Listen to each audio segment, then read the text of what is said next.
Hey everybody, the other day we talked about butterfly pea flower, and today I wanted to show you butterfly pea flower and what it can do. So as you can see, we started steeping about 7 to 8 of those flowers into some warm water, and as you can see, they've already started changing to a light blue color.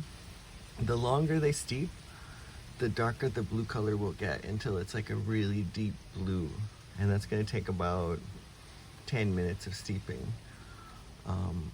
So from there, you can either add lemongrass or mint or something that has a flavor, because the butterfly pea flower doesn't have a flavor, it just has a color, a really beautiful color.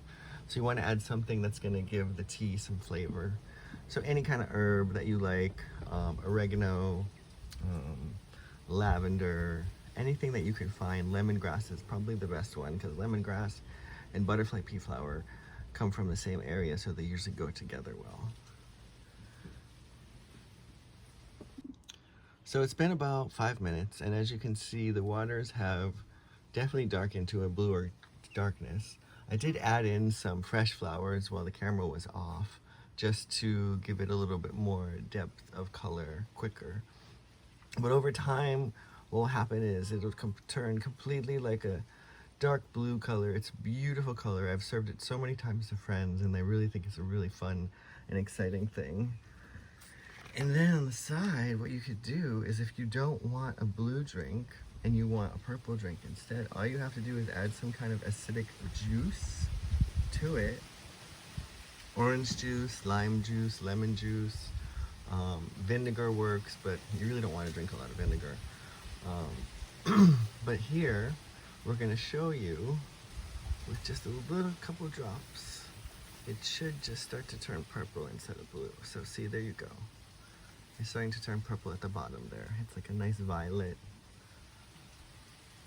And it's like almost an immediate reaction because it's a pH sensitive flower, so it changes color with acid.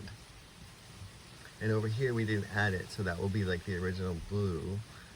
But now this is the new purple. So it's a really cool process, and I just wanted to show you guys how cool you could, if you just grew it and you just had a couple pieces of it, and every time you had a party you made like a special blue drink, and your friends would really go wild because they really like to see that. So I just wanted to show you guys something fun today. So that's the butterfly pea tea. Haven't added anything to this one because I'm not going to drink it. I'm just going to probably throw it into my pond after I'm done. And then that's it. So watch out for future videos and more fun and exciting gardening tips, advice, hikes, adventures, traveling to different gardens, all kinds of ideas on the horizon. Hooey ho!